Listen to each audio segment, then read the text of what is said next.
This is the Tiny Table Podcast.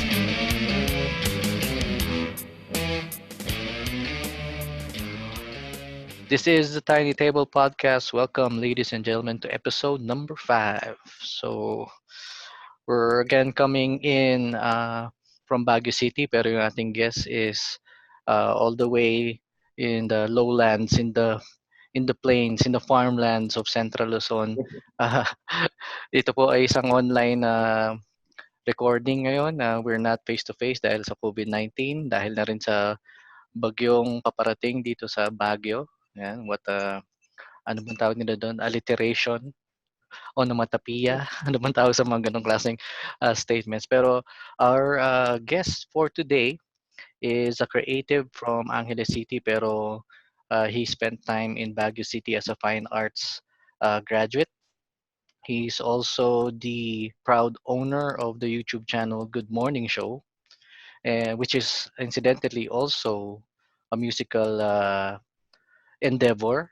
Siya ay parte ng creative scene sa Pampanga, sa province of Pampanga. So we'll get a glimpse of kung ano nangyayari sa kanilang area, at pakiramdaman natin kung ano ang experience niya when it comes to being a creative doon sa area. So ladies and gentlemen, welcome Mr. Xavier Sampang. Brother, kamusta?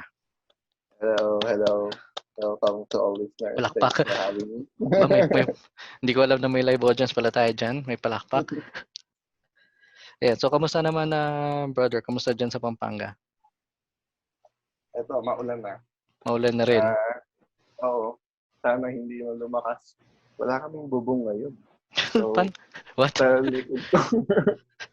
may nakaready akong mga pangsalo na kung tulo. Okay, mukhang magiging interesting tong episode natin. Makikita natin ang transition from podcast to disaster.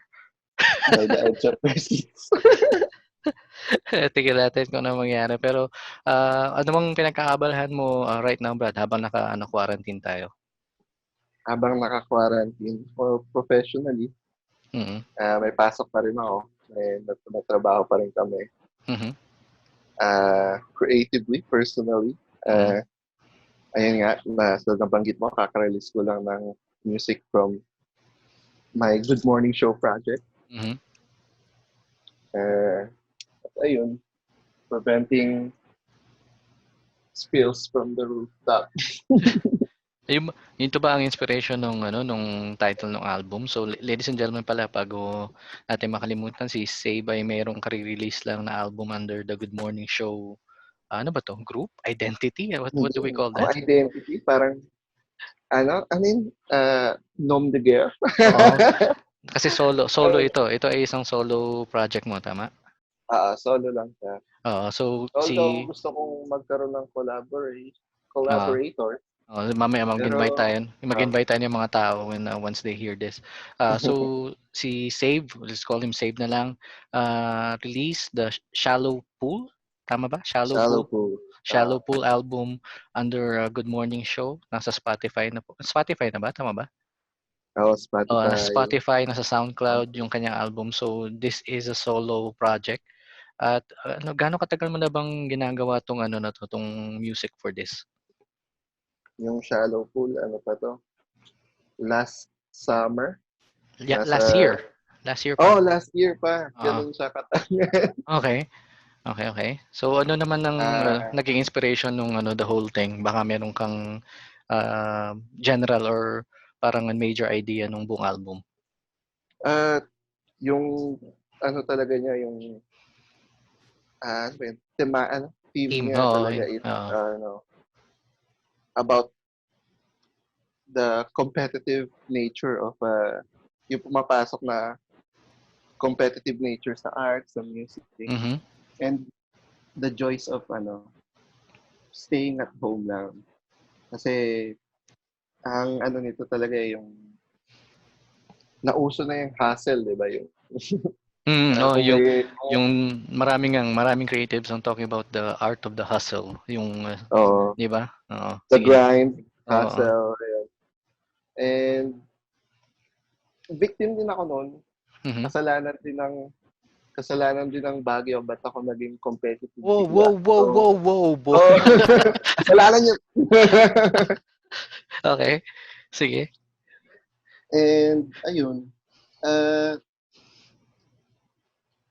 hindi naman siya dapat sa Good Morning Show po under i-release. Mm. Pero naging convenient lang na nandun yun. Nandun yung outlet na yun. So, doon mo na lang din siya.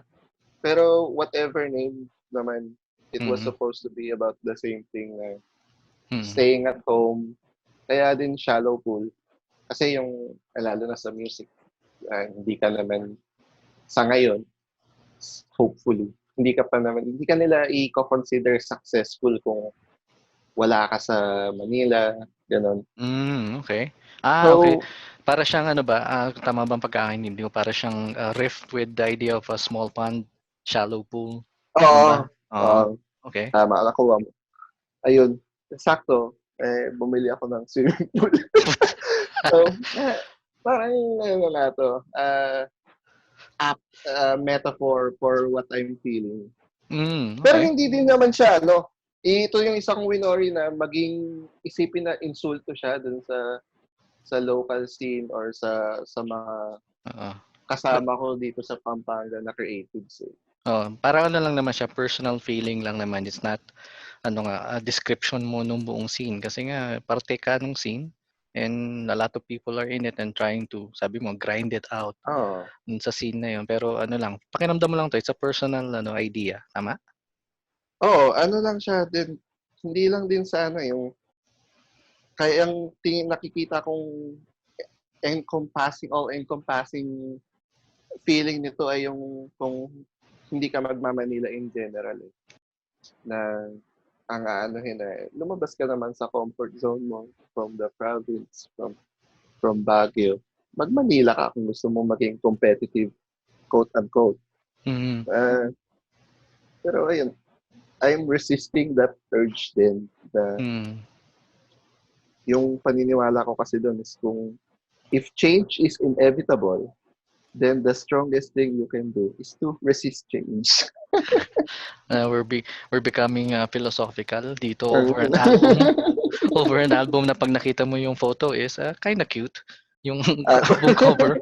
Yun ba yung pool na nasa album cover na nabili mo?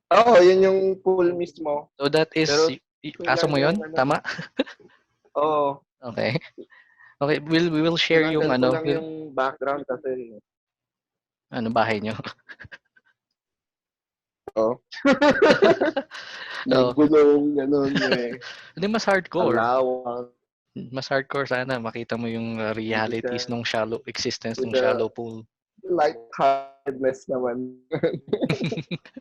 Anyway, sa mga interesado, we will link yung Spotify album maybe sa description sa baba para at least mapakinggan din nila yung But this is not your first pasok sa music, 'di ba? Meron ka ring sa pang banda, Binge. Shout out dun sa dalawang pang other members ng Binge, which is actually full band. So so kamusta naman yung sa side naman na yun? Kasi a lot of people dahil nga sa quarantine either doing collabs or doing solo projects. So kamusta naman yung group? Ayun, strong and alive. Participate din kami sa mga yung ako si De La Cruz and Troy Castro. Nag-participate kami sa mga web gigs. Kaso may technical difficulties, so ginawa na lang namin ng paraan. Ayun, gumagawa din ako nagsusulat din ako ng songs.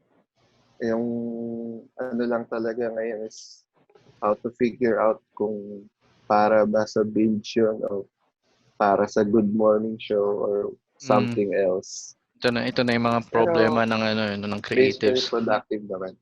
Yep. So, pero meron namang if you listen to each one, like yung Binge compare mo sa Good Morning Show, may pagkakaiba naman as to yung genre nila, 'di ba? Kasi nung pag naririnig namin ng Binge sa live show saka yung mga records ninyo, you're more punk rock. Tama ba ang aking description ng Binge? Oo. And then itong si Noise. Noise. Pero yun na, nawawala na rin naman yung genres na yun. Pero ayun Yeah, yeah. nandun nga yung leaning. Oo. Tsaka yung ano naman din, yung ano yan? Medyo nawawala-wala yung audio mo, Brad. May Ayun na, nakakat na mga ayusin ko lines. na. Pwede naman natin edit but mas free-flowing naman kasi talaga tong ating podcast. So, we're working with technology here. So, anyway, sabi mo nga nagbe-bend na yung genre. So, if you would describe yung Shallow Pool album or Good Morning Show as a musical identity, how would you describe it though? Yung Shallow Pool, yun yung grim dark approach to my personality. Yung Binge kasi tinatry ko talaga siyang i-keep dun sa semi-autobiographical and pero ang tawag dito. May nabasa kasi ako dati about new positivism. New positivism, yep. Yung reflecting on the self. Oo, na hindi na siya naive tulad ng dati na you have to deny the negative to see the bright side. Yung ngayon is i-acknowledge mo na may bad shit din talaga, pero in the vein of parks and recreation, yung pumupunta ka pa rin sa lean to the good side pa din. Although yung binanggit mo is leaning to the funny, to the bright side, yung idea ng parks and recreation. So, ganun yung description mo ni Binge, and then here comes Shallow Pool. Sabi mo, the grimmer, darker side ng music? Paano ba to? Yung depressive tendencies, So, pero pinapackage ko in a more okay. Because when I look at the album cover, yung some of the songs, medyo wala yung yung feeling nung grim. It's all bright and puppies yung album cover para sa Shallow Pool. So ibig sabihin, when you do your songs, like sabi mo nga, you just do a song, decide whether it's Binge or Good Morning Show sa ngayon. So makikita mo yung line na yun, whether it's your new positivism or yung grim side ang magiging result ng kanta na yun. Ganun ba? Oo. Kasi nag-subscribe na lang din ako sa minsan hindi mo din sinusulat yung kanta yung kanta yung sumusulat sa'yo. I hate the shit na to. Full disclaimer po, sa lagay na po ito, I am sober. Ewan ko ni Xavier kasi hindi ko nakikita yung kanyang condition. Sober din ako. Sober, okay. So, full disclaimer for this episode. Going into the quarantine, straight edge ako. Tapos, nabalik yung yosi. Nakakita ako ng alak ng isang araw. Okay, so kabaliktaran ka ng entire purpose ng quarantine na to. With all the liquor ban and the restrictions, ikaw yung nanlaban. Oo. Tapos, binigyan ako ng kapitbahay namin ng snoo. Sorry, what? Yung snoo, tabako siya na parang tibag, maliit na tibag. Okay. Na puro tabako. So tapos pure. lalagay mo lang siya sa ilalim ng lip mo. Ay, sa gitna ng lip at saka ng upper gum. Yeah. Chewing tobacco, yung ginagamit ng mga baseball players. Pero hindi mo na siya ngunguyain. Parang sisip-sipin mo na lang yung i-extract ng laway mo. Lulunukin mo na lang. So parang anong tawag dito? Parang variation ng nganga ng mama pero tabako. Oo, siya, hanggang kinabukasan, sumasakit yung ulo ko sa nicotine. Kaya din nata na pa yosi ako. Tinatabla mo yung craving? Ganun ba? Hindi naman. Pero, wala lang. Ayun nga kasi, nag-straight edge. Hindi naman straight. Na, as in, tinigil ko mag-yosi. Tapos tumigil din ako sa alak. Whatever happened there, hindi ko alam paano nangyari. Nagbawas din ako ng sugar, hindi na ako nagso-soft drinks. Ba? Okay. Sa kape na lang yung galing asukal ko. Pati kanin, yun. Siyempre, nagiging sugar siya. So, Lahat yun nag-pull apart nung ano. quarantine. Kung kailan talaga binigyan ka ng limitations, saka ka nag-break free from yung own restrictions. Medyo medyo rebelde. Artist ka nga talaga, Brad. It's pain. It's pain coming out. Society's problems. Pero anyway, balik tayo dun sa yung mga artistic endeavors. Kasi yung Good Morning Show itself, hindi naman lang siya yung sabi mo nga yung musical identity mo. There is also this YouTube channel in the dark web called the same name. Yung Good Morning Show mo is called the same name. It's a channel that you created. Hindi ko lang kung solo project mo ito, but tell us about that. Paano naman lumitaw itong show mo na ito? Yung Good Morning Show, the sketch ba siya? Mako-consider ba siyang sketch? Bits? Yeah, we can. Ganun. Started out with me trying to gather material for stand-up. Mm-hmm. Tapos hindi ko talaga makita yung hindi ito pang stand-up eh. Hindi ko siya makikwento ng maayos. Wala doon yung skill ko para ma-portray yun on my own. So, ayun. With the help of office mates, napagtripan namin siya sa office, which pinatigil din sa office. Baka akalain na ginagamit ko yung resources ng kumpanya. Okay, so technically hindi to lang solo project, meron kang mga kasama to produce yung content. May yung editor ko, si Pao, shout out kay Pao Loican. Mm-hmm. Siya yung editor ko, yung si Aina Medina. Kasama kong producer nun sa work. Tapos yung encouragement din ng iba naming office mates. Pero ayun naman, nung pagkaalis ko sa office, it was up to me na rin to continue na hindi ko lang din na-follow through. Mm-hmm. Yeah, so there are a few episodes ba antay natin or sketches na naka-post sa YouTube ngayon. So ano ba yung concept? Ano ba yung concept nitong Good Morning Show? Wala din eh. Kung ano lang yung kabaliwan na kailangan kong ilabas. Outlet lang din talaga siya eh. Kung ano yung nakikita kung ano yung nakakatawa para sa akin, yun na lang yung ginawa ko. So personal lang to, personal outlet. It was me letting go of matatawa kaya sila dito. Mm-hmm. Yun, tinry kong pakawalan. Wala na akong pakialam kung natatawa kayo. Basta gagawin ko na lang. Okay. Magandang take yan, pero kasi to it's the antithesis ng mga bagay-bagay ngayon kasi everything has to be targeted to an audience.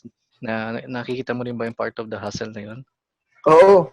Yun yung nag-start yun nung wala pa masyadong mga content creators. Wala pang social media influencers, wala pa tong content creators. Sa Pampanga, hindi pa ganun ka laganap ngayon.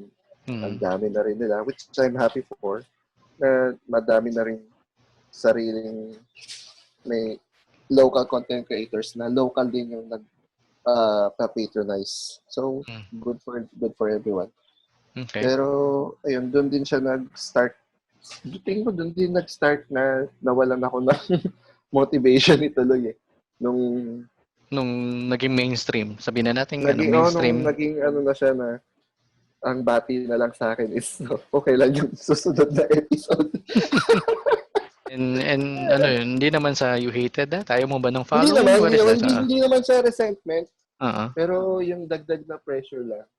Akala ko hardcore ka na anti-flow na with the idea na kung lahat ng tao is asking for a following, asking for Oo. interaction, ikaw naman itong nag-go against. Hindi naman ganun. Hindi naman. Ano din siya, sabi din nga ni Conan recently, if you're not doing it for the laughs, why are you doing it in the first place? Pero, ayun na, nagkaroon lang din ng pressure to be funny. Mhm. Na hindi ko naman, hindi ko, hindi na pumasa sa standards ko. Yung, So, sa yung sarili mga mo, susunod ko naisip, parang, hindi, napanood ko na yan sa ganito, sa ganyan. mm, Parang, re-rehash na lang ako ng ideas. Pero yun, tinatry ko siya buhayin ulit na yun with the music and tatry ko gawin siya mas into a more personal channel. Gagawin ko pa rin siguro yung funny sketches, ganun. mhm. Pero tinatry ko gumawa ng essays, mas video essays, about food. Yun. Okay. And yun. Now, would it be focused on Pampanga lang or yung culture around that area? Ano bang nakikita mo mangyayari? Babalik ko lang din ulit doon na whatever I want, gagawin ko. To Mhm. remove that pressure lang ulit. Kung ano yung gusto kong gawin, na yung ang iniisip ko ngayon is isa about Kowloon House, yung Yeah. Siopaw Mami franchise. Natry ko Shout din out. magluto ng Shout out ba? banana Sponsored ba? cake. Sponsored ba to? Hindi, Sponsored? not a sponsor, not a sponsor. Okay. Ano yan, personal experiences lang, yung sentimental experiences with food. Alam mo yung mga, yun kasi yung dinadala ng tatay ko nung galing siyang Manila. Pagdating niya sa Pampanga, yun yung pasalubong niya. So, ngayon lang ulit, ngayon lang nagkaroon ng Kowloon dito sa Pampanga. Habang sa Manila, nagsasara na siya. So, ipoprocess ko lang yung feelings ko about it. Ano na din siya, libreng therapy. Ano lang, talagang outlet lang. It's kind of interesting kasi yung area where you are now, Pampanga, or some areas of Pampanga are known for food. Kasi if you talk about Pampanga, sisig, tocino, kalamay, and what else do we do? A lot of things are associated with food. So, talaga bang malaki yung influence nung area when it comes to yung ating creative outlets dyan? Tingin ko, hindi na rin. Hindi na rin. Kung with food, siyempre, dahil doon na nag-root yung kalakihan ng reputation ng area, marami, kumbaga, malalim yung paghuhugutan. Pero, I don't, tingin ko nasa tao na siya ngayon. With a lot of people grew up with the internet na, lalo na yung creatives ngayon. They grew up with the internet. So, they want to do things the way they saw it nung lumalaki sila. Interesting. Sige, let's go there. Let's go to that discussion kasi coming in from Baguio, meron siyang idea, 'di ba? Meron siyang identity nung kanyang creative scene. Although si Baguio is a mismatch of a lot of things like fine art, street art, music. The music pa lang, it's going to diverge sa sobrang daming bagay, di ba? So, itong bang si Pampanga, ano kanyang inclination when it comes to yung external na creative scene? Let's go out of the internet. Ano bang nangyayari noon nung wala pa tayong quarantine and all that? Ano ba yung scene na madalas na nagpa-participate ka? Ganun din sa music art, nagpa-participate naman ako. I attend the events as much as I can. Kaso, ayun nga, Pampanga, hindi hamak naman, is so much larger. Hindi tulad ng Baguio na lalakarin lang natin, nandun ka na eh. Yeah, sobrang compact kasi ng Baguio eh. As much as people say na mahirap lakarin siya, pero there's parang wala namang lugar sa Baguio na hindi mo pwedeng puntahan at any given time. Oo. So sa Pampanga, distance plays a role. Kasi lalo na yung the distance between, kung kunwari, ang mas nadadalas ako sa between Angeles and Mhm. San Fernando. Kung may gusto akong puntahan on either place, mahirap na puntahan yung other one. Mm. Unless may sasakyan ka, may kotse ka. Pero kahit na may private transportation ka, yung Malayo pa rin gasolina talaga. mo, Hmm. traffic, pero in creativity wise, I think both of them are very ano ba tawag dito? They're blooming on their own. Mhm. So, Compared to when nung balita ko. Ngayon mhm. parang people are creatives are seeing more support for what they do. Ito yung side ng Pampanga na not a lot of people hear about kasi Pampanga is how many hours away lang from Manila. It's just another city, yung San Fernando or Oo. Angeles. Then there's always Clark, which is an airport, and all the other details na yung itong creative scene ni Pampanga does not really come up in a lot of conversations. Tama ba? Oo, yung most of the time kung taga NCR ka tapos maririnig mo yung Pampanga, you think of ano ba to, San Fernando, yung giant lanterns, Mhm. pagkain again, Hot siyempre air balloon. Ano pa hot ba? air balloon, Ano pa ba yung yung associate nila? red light district. Yep. So, hindi din naman kasi siya, hindi naman siya as supported din before na as an cultural destination bukod dun sa Patay. Mhm. Kasi itong bagay na a lot of people, I don't know, think about. Siguro they don't really think about it. Pero if you look at yung by area, by clustering ng ating mga cultures dito sa Pilipinas, like you go north, there's the mixture of Ilocano and Cordilleran culture. And then itong si Pampanga or Central Luzon, sabihin na natin, itong Kapampangan culture is limited to actually just a few provinces din lang ng di ba, ng Central Luzon. And then suddenly it's cut off by Metro Manila to the south. So talagang you can find yung strip siguro ng Kapampangan culture between, and I don't know, Tarlac, Nueva Ecija, maybe some parts of um, Aurora, but when you go south or more north, it's either Ilocano or it's the prevailing Metro Manila, di ba? Yun yung ano naman din, yun yung nilalabanan ng cultural advocates namin. Mhm.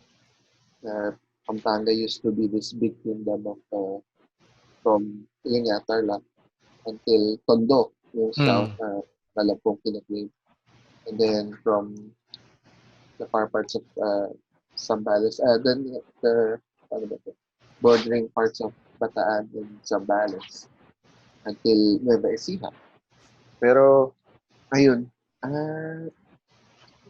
yun din yung inaano ko ngayon, kino-contemplate ko about identity. Kasi medyo lost din ako. Tapos, hindi ko, yun nga, tapos galing pa akong Baguio na sobrang lakas ng cultural, yung clinging to, yung cultural identity. Nung simula, pagka-uwi ko dito, hinahanap ko yun. Kaso, I discovered my own issues na kailangan ko pa i-figure out. And ito nga yung mga outlets mo. It's either Binge, the Good Morning Show music, Good Morning Show. So YouTube channel. Was it overwhelming na to come from Baguio? Like how many years you've been here, di ba? Studying fine arts. Tapos biglang na yung pinanggalingan mo before that was yung medyo, let's say limited artistic endeavors ng Pampanga, then coming into Baguio with the overwhelming level of creative juices coming in from all sides. Tapos bumalik ka ulit and then seeing it again. Was it an overwhelming experience? Underwhelming. Underwhelming? Pero hindi naman kasi nung umalis ako sa Pampanga noon, bata pa ako, Mm. I didn't go out much. So, hindi ko din naman ma-justify yung experience ko as the real experience sa art scene na noon. Mhm. Pero, coming back, ayun, I tried as much as I can to involve myself. Nag-organize ako ng events din. Mhm. And Pero, this is coming in from yung na-experience mo dito sa Baguio, ganun ba 'yun? yun yung alam kong gawin eh. Diba? Mm. Then, uh, get in touch bases with artists. Mhm. Pero, hindi ko din alam yung nangyari. Ayun yan, sarili issues ko na uh, dahil ayun nga, bumalik ako dito, hindi naman ako marunong magkapampangan. Nakakaintindi lang ako. Yeah.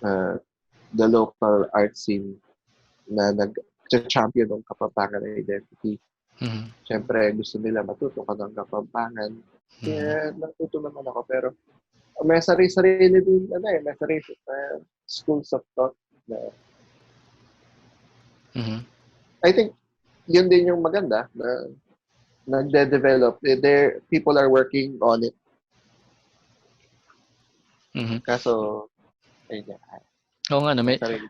kasi if some of you, yung ating listeners don't know, taga Tarlac ang aking roots, and that yung aking roots in Tarlac City is the Kapampangan roots, although they call it the melting pot. We know naman the majority stands as Kapampangan.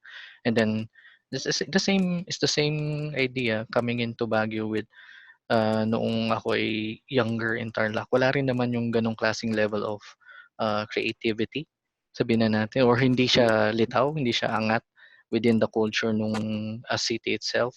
And then pagdating mo ng Baguio, it's just everywhere. It's just asking for your attention, di ba? Mm. Na paglabas mo pa lang na, Pero, yeah. pero ngayon, grabe na yung Tarlac din. Mm. To their credit, as in, nakakalusaw ng puso na may ganun government support for the arts. Hmm. And that I have to experience. Matagal na rin ako hindi umuwi to experience. Well, hindi umuwi in the sense to find out what's happening, gano'n. Kasi talagang tambay rin lang ako sa bahay if I'm ever home. Shoutout sa nanay ko diyan, sana hindi ka binabagyo. Oo. So, but right now, ano ba? Ano bang, is there like an emerging group of people in Pampanga that maybe you can talk about that could ask for support, yung mga ganun ba? Or is just separate entities na with a different type of art or a different type of creative field? Yeah, ito, ayun na, yung, they're not asking for help. Mhm. I don't see it that way. Mhm. Ang nakikita ko is, you just need to experience it for yourself na may nangyayari dito na hindi alam ng Manila, gano'n na hindi yung crowds yung crowds hindi nila alam pero artists are coming here, they're willing to perform. Yung Mhm. hip-hop scene, super vibrant, Mhm. ang daming artists. In fact, kaya din ako na-inspire simulan yung solo music ko on my own was because of the hip-hop scene din. Mm. Na kung gusto ko maging rapper, gagawin ko. That's Oo. super kung may punk ethos na nabubuhay sa Pampanga. It's within the hip-hop scene. Mhm. They yung traffic into music production to events. Nag nag nag network talaga sila. Mhm. Yung and yung age group although medyo may matatanda pa rin, actually ako considered na akong matanda kapag pumunta ako sa event. Mm. Compared to Pero yung mga nandoon mismo. oo Oo. na mga bata as in yung mga kaklase nila, sinusuportahan nila, kaibigan ko yan, susuportahan Mm. ko yan, pumupunta and they're willing to spend money Mm. to go to events, to buy their friends' products, Mm. t-shirts, kung ano man yan, services, graphic design. They're willing to put money. Pero ayun, syempre, yun din yung inaano ko, how long will it last? Syempre, kids to eh. They're not Yeah. spending their money. Aware naman tayo na pera ng magulang nila to. Mm. But I'd be very happy to see kung until na nagtatrabaho na sila, ganun pa rin yung attitude. Mm.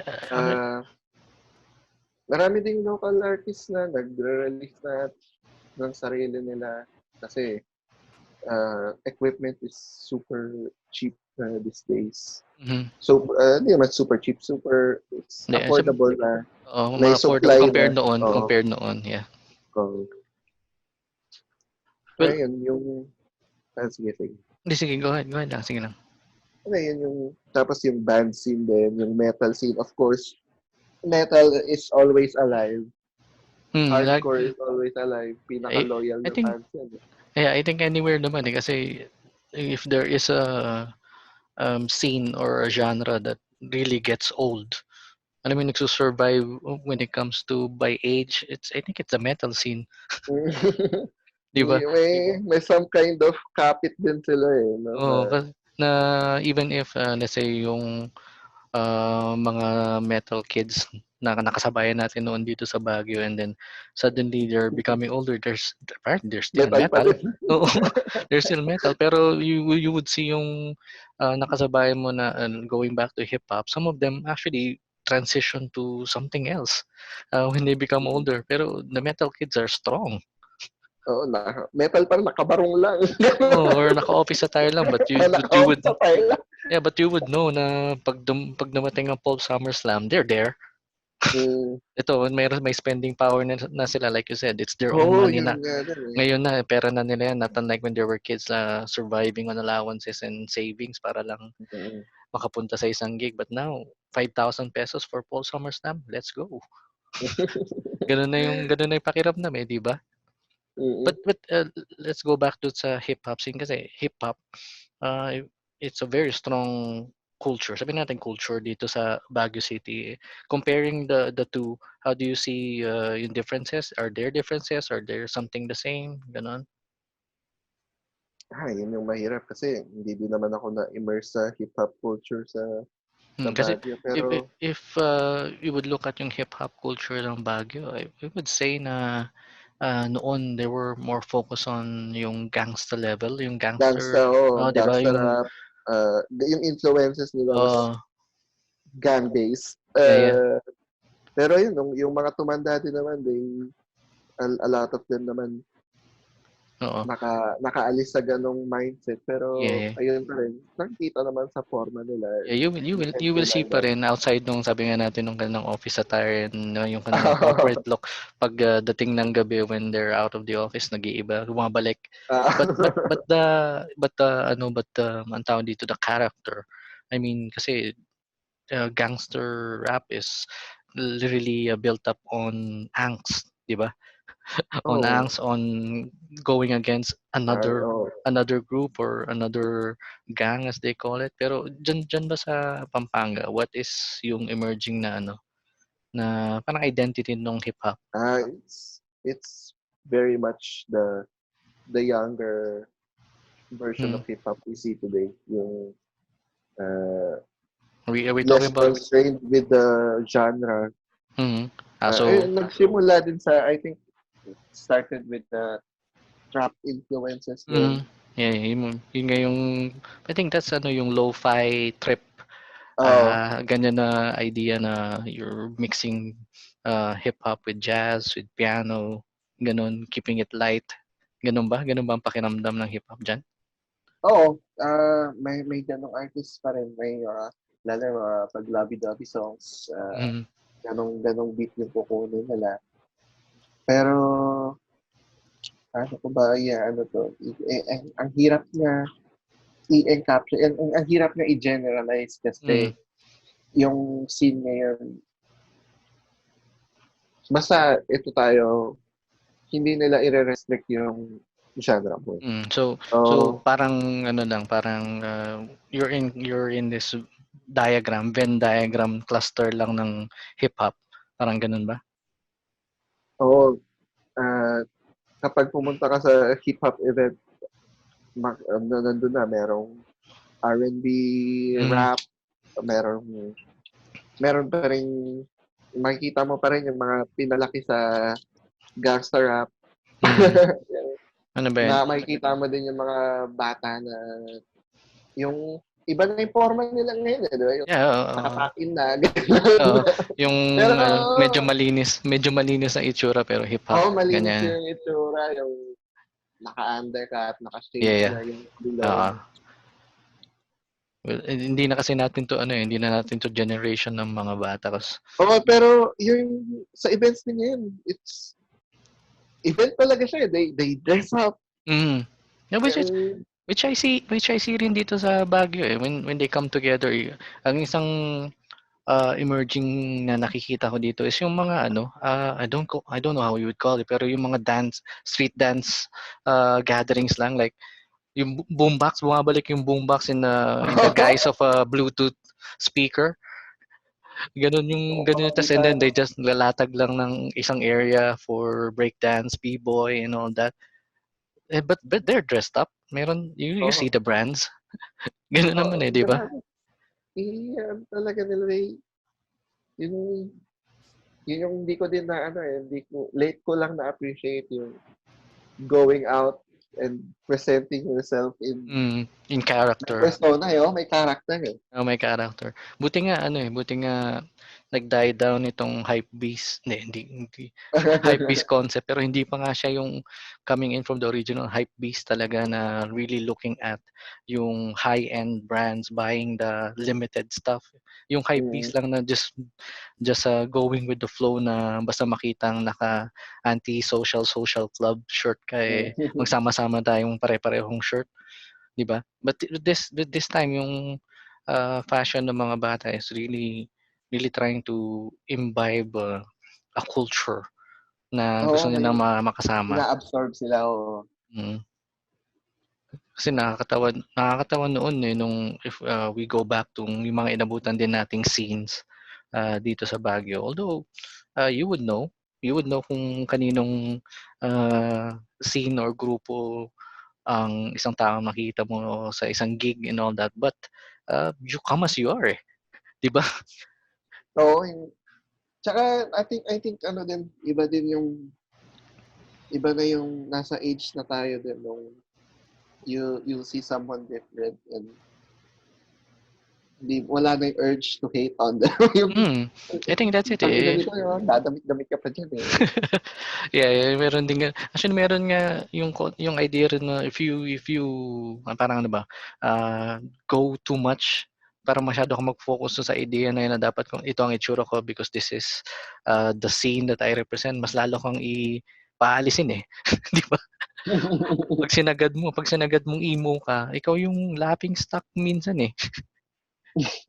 'di ba? Pero now, talagang makikita mo if you lump them together, you can basically write down yung identity ng mga batang 'to Oo, yun din eh. Tingin ko, andun din yung role ng youth na they need, they have the need to belong to something, Mm. to Y- subscribe to something. Yun yung 'di ba yung nakakatawa na they declare this as identity, meaning yung kanilang unique persona, yung kanilang sarili, but it has to adhere to kung sino yung nakakarami. Isn't that kind of weird Mm. na scenario when it comes to yung mga scene natin ngayon? Ano yun? When we're talking about identity, like whenever we talk about identity, whether it's cultural, whether it's social, whether it's music, whether it's art, they declare it as their own. Ito yung aking persona, ito yung aking identity. But then when it comes to yung rollout, it has to be in vibe with everyone else. Oo, yung...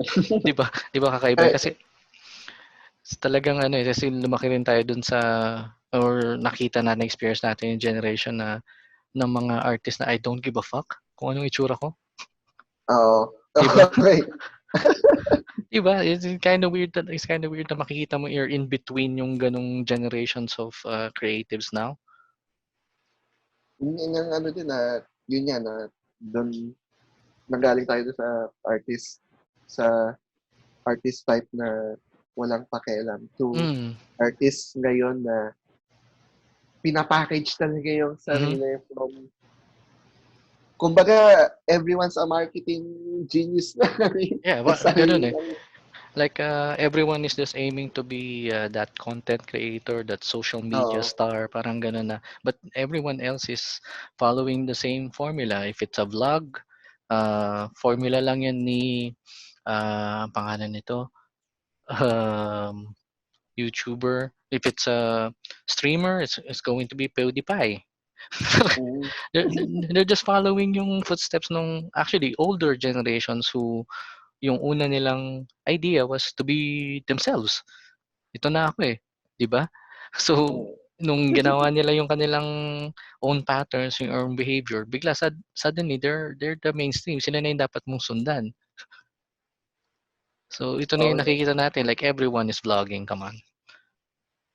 oo, tapos na hindi ko din magets eh, yung kahit yung matatanda ngayon, gusto Mhm. na rin eh. No, kasi Kunwari pa sila ayaw.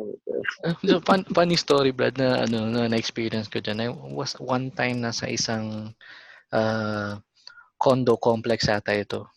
Dito sa Baguio. Just visiting yung area.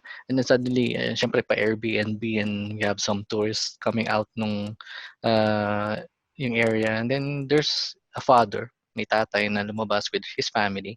Akay-akay, basically nasa shoulders na yung kanyang anak. I assume na anak niya yun. And syempre, you would expect na interacting with the son na nasa shoulders niya. But lo and behold, camera on a gorilla pod. Ang hawak niya, talking to himself about kung saan sila pupunta.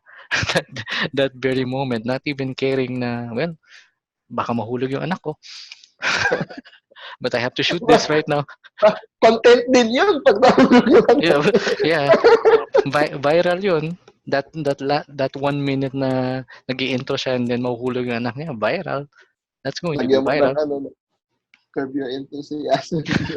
Outro sa kulay. Yeah, which is by the way, kids, everyone on Facebook, everyone on YouTube na who wants to be funny, sobra na. Sobra na 'yun. Like just stick with the meme, yung bago. Don't pile up na meron ka ng isang joke and then suddenly meron ito na naman ang punchline mo. Curb your enthusiasm na naman. Meme stacking yun. Meme stacking. Pabalik-balik. Which, come on. Yun yung nakakatawa about that concept is they're trying to be original with their content but everything is a copy. Hmm. Yun lang yung nakakaano doon. Yun lang yung Nag-iiba lang. oh. Ay, sorry. Nagkakasabay tayo. Kasi okay lang yan. But na, teka lang, let's divert it a little. Babalik tayo sa'yo. Who are you affiliated with now? Ano saan ka nagtatrabaho ngayon? I work in, ano ba tawag ko dito? Sa akong writer Mhm. for, ayokong pangalanan eh. Di ba mo na pangalanan? Ano yung industry? Ano yun? Manufacturing and export. Okay. So ano ba to? Malapit sa public relations, sa marketing, ganun ba? Uh, the disaster mitigation. Okay. Okay, sige. Wag na. May product sila for disaster mitigation. Okay. So you're writing what exactly? Marketing materials, ganun ba? Marketing materials, ghostwriting para sa Mhm. blogs. Which is a real thing, ladies and gentlemen. Hindi lang trolls ng DDS ang nag-exist. Yung concept na to ay nanggaling naman from guerrilla marketing ng mga corporations. So this is not new. Maniwala kayo nangyayari sa noon pa. So, but before this, sabi mo nga, di ba, yung while you were doing the Good Morning Show, you worked with the local TV station. Tama ba ako? Isang local TV station na Mhm. hindi affiliated with the with the The big nationals. players. With the national. So, kamusta naman yung experience nyo? Kasi itong broadcast is still another creative endeavor. Kamusta naman yung local TV scene kasi nag-erupt tong usapan natin ng ABS-CBN shutdown, but how about we talk about the small guys? Kamusta naman yung experience with that? Okay naman. Hinintay ko din talaga na na-experience ko yung election year Mhm. para get the full experience. Nung Ah, talagang 24-hour coverages, ganun ba ang experience na to? hindi naman umabot ba kami doon sa ganun. Medyo, pero more on kapag may papapugiin na ay, tama ba yun? Tama ba yun? Mm. Kasi kapag may bumibili, siyempre, politicians buy ad space Airtime, na yeah. din. Oo. Pinapackage namin doon. Mhm. Hindi just to clarify din, hindi ako news person. Mhm. So, I was strictly on a public client-facing, ano bang pinagsasabi ko? Basta gumagawa po ako ng commercial. Mhm. Internal, Particular para sa yung commercial. commercials for the TV station itself. Tama? Hindi, not in the sense na advertising firm or anyone external tas nagbabagsak ng commercial sa station. It's internal. Ay, hindi din. Both ways. Kasi, Okay. yun nga, dahil small station siya relatively, and your advertisers ay most of the time smaller companies din, local companies, na wala namang uh, budget or they don't see the value yet, siguro, on investing on their own, on separate commercials. So, ang mangyayari, since we already have the equipment, we have the manpower, kami na din yung gagawa ng commercial, kami na din yung mag-air. Okay. So, ano yun, meron ba kayong creative freedom when it comes to yung kanilang mga commercials, even if these are clients? Depende sa client. Pwede nating i-propose yung something out of the box, something creative, yung mapapanglaban mo with pangkan, gano'n. Pero most of the time, hindi din nila i-prefer. They want to get the value out of their money. So, babalik ka sa not where, gano'n. Adverts, hard selling talaga. Before they can even consider creative packaging. Pero ano, do you just broadcast it to sa local TV station? Meron ba tong online presence? Ano ba yung scenario dyan? May online presence naman, lalo na ngayon. I think they invested on streaming. Pero I think ano din pa rin, large yung majority pa rin ng audience or market share nila is yung traditional watchers din TV. Ito yung mga nanay, mga na afternoon watchers, ganun ba? Oo, yung Parang tamang description mga ba ito? naiwan sa bahay, gano'n. Mga TV na naka-on sa mga karinderya, sa mga establishments. And just a question, ito bang channel na to is broadcasting in Kapampangan lang or ano ba to? Mix ba ang language? Ano ba? Nung nandun ako, it was Tagalog, Filipino, Filipino ang national language. Pero merong programs na Kapampangan only. So, inaano din nila kasi para kalakihan ng audience was still in Pampanga naman. So, may demand for a Kapampangan show, which, pero I don't think, nagtagal I don't have the data ng ngayon. Pero, andun pa rin yung audience was Kapampangan pa rin. So, it didn't harm, lalo na kung may advocacy yung company to promote the food. Yeah. At gaano ka katagal na nandun nun? Like, kailan ka umalis? Last year ako umalis. So, How many 2 years? years yata ako. Okay. And, Sarado yata 2 years. So. okay.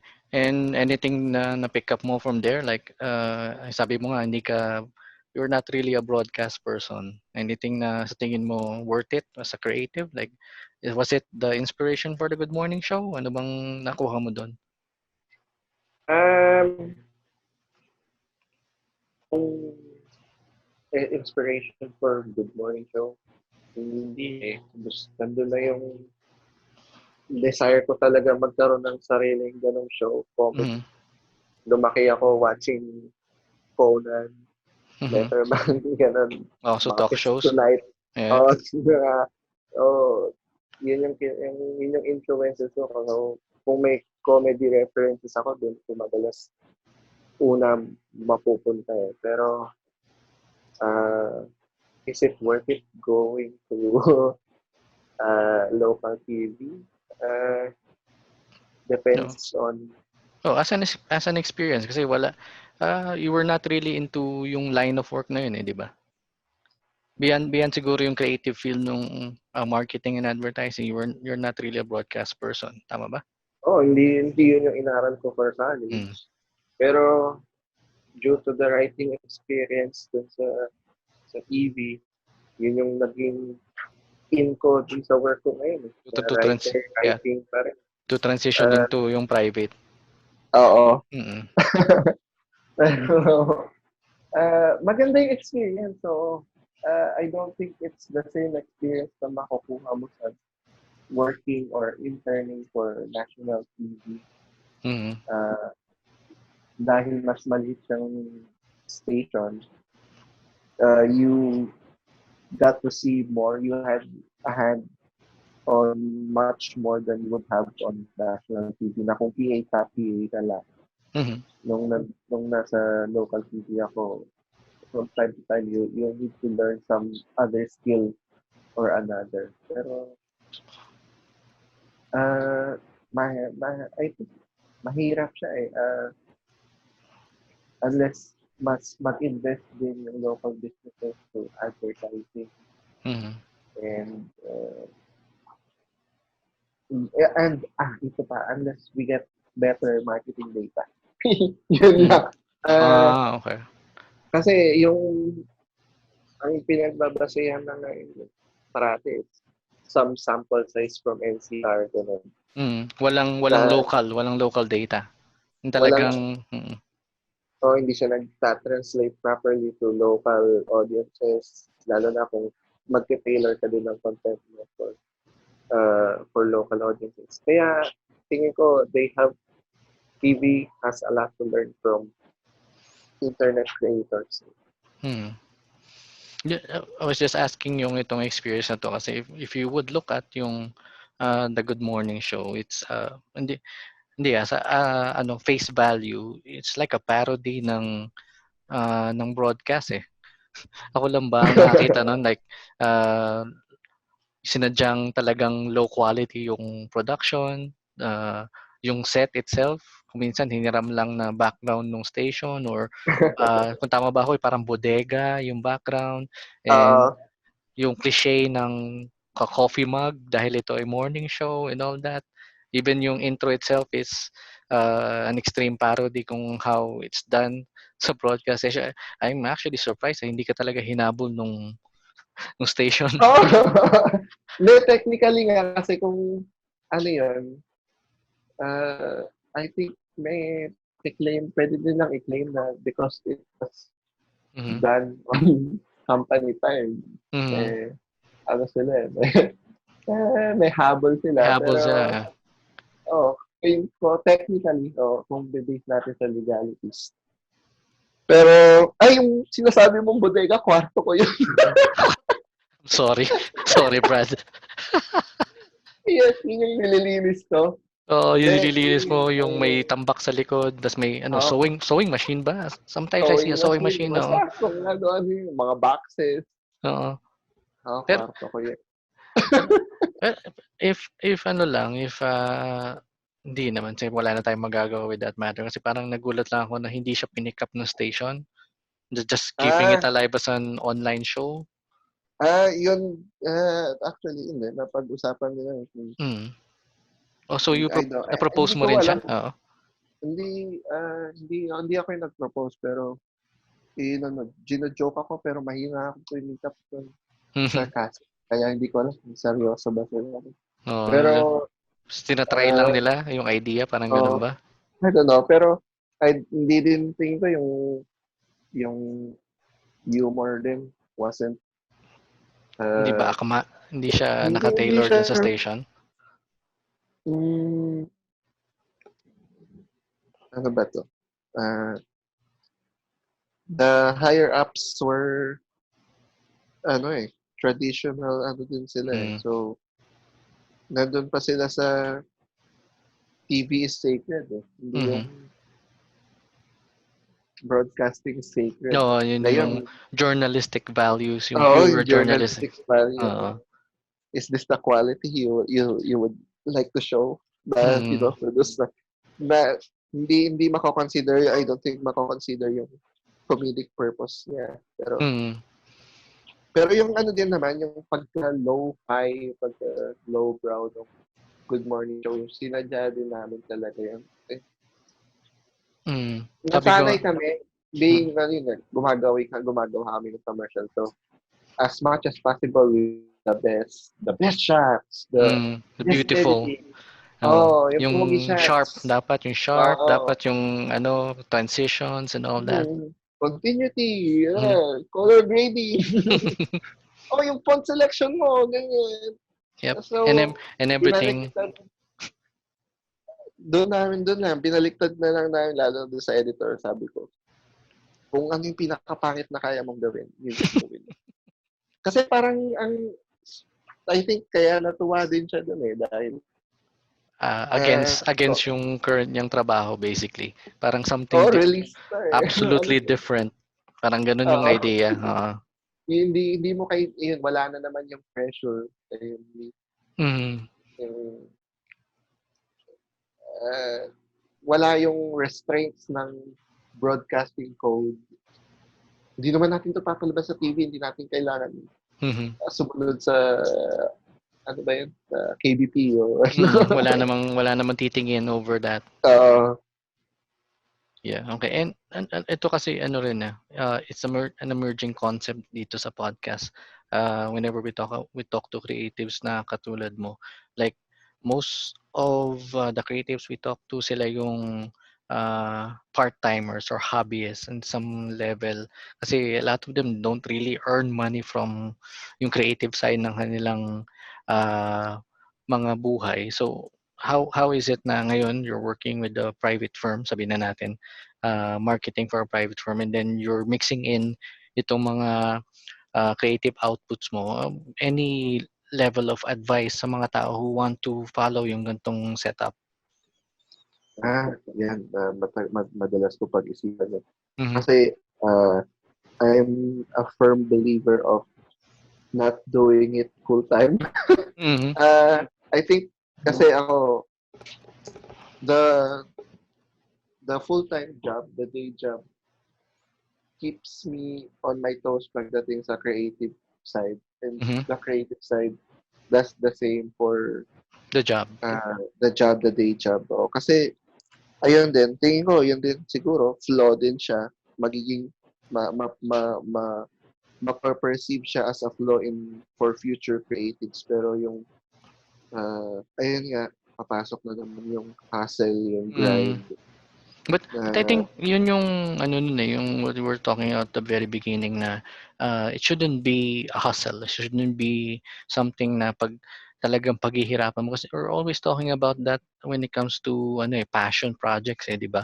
Na dapat ito yung hard work, yung after office hours until the late night, late morning, early Oh, mornings, etc. But on your end, it shouldn't be tama. It should be totally against the idea of it being a job, being something na work para sa'yo. yun yung tinatry ko. Pero, ayun nga, ay, tawag dito, may nakuha akong competitive streak nung pagkagaling ko sa Baguio. Mm. Oo, nadala Uh, lang yung experience. Gusto mong nandiyan pa rin. Parang ganun yung idea.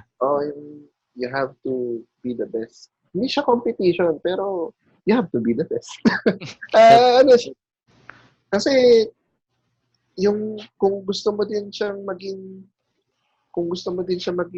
full-time thing, depende din siguro kung gusto mo ba siya maging full-time thing na gusto mo nang pakawalan yung day job mo and go creative full-time. Mhm. Kailangan mo talagang maging Best. magaling. Oo. The best. Hindi ka din, longevity din yung risk mo na magtatagal ka ba kung wala ka namang skill, wala pa doon yung experience mo. Tapos bigla kang, ayun nga, in the team of shallow pool, bigla ka na lang tatalon sa malalim, sa deep end. Mhm. Okay. So, ayun, nandun din yung tawag dito, ano ba tawag doon? Tansyahin mo na lang din yung sarili. Self-preservation ba? Gusto mong gamitin? Self-assessment. Self-assessment, reflection.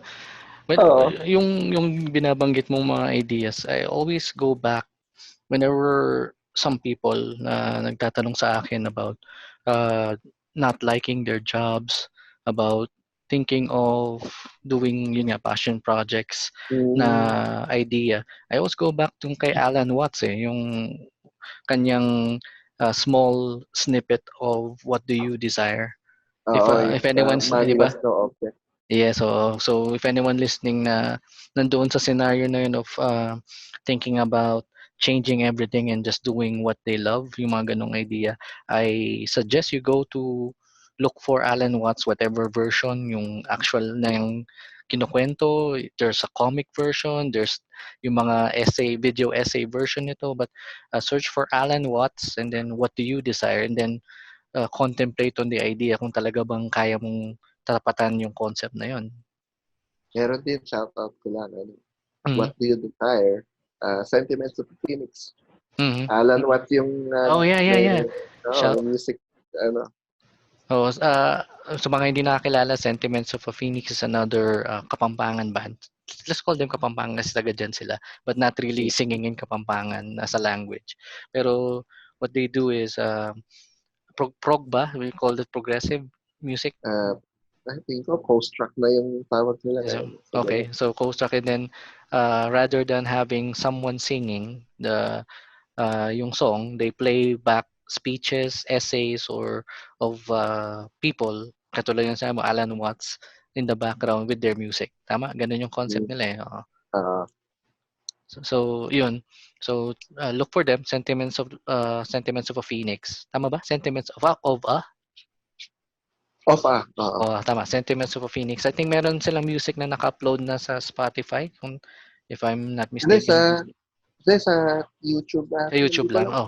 Wala ata sa Spotify. Yeah, medyo nakalimutan ko na yun. I haven't listened to them for a long time. Saka tagal na natin hindi nag-Rockenstein and have them over eh. Ayos din yung mga yun. Tropa rin yung mga taong yun.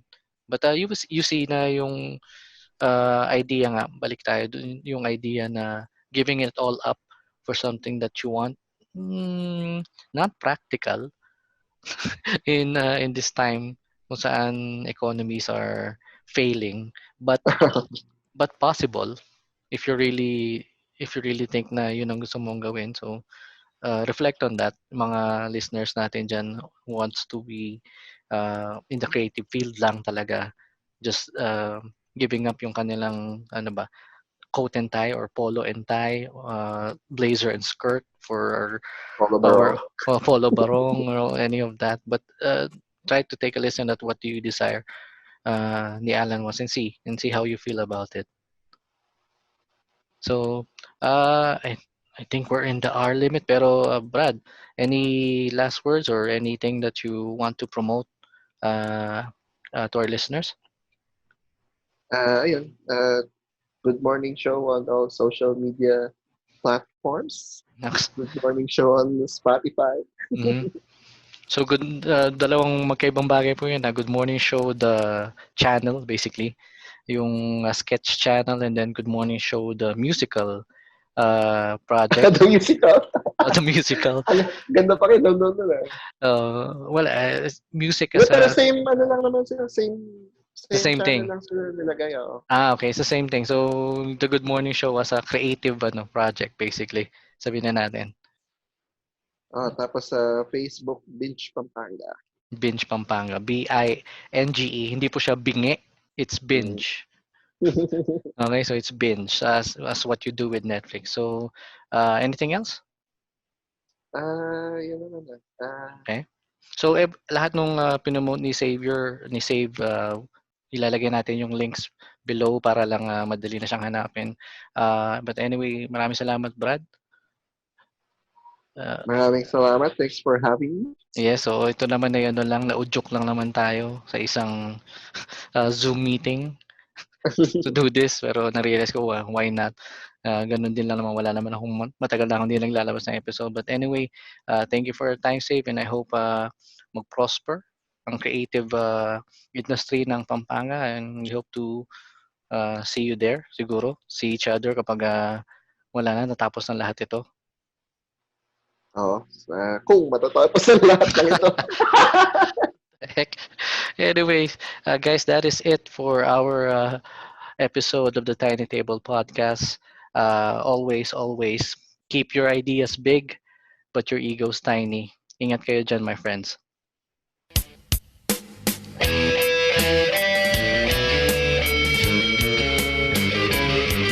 This is the Tiny Table Podcast.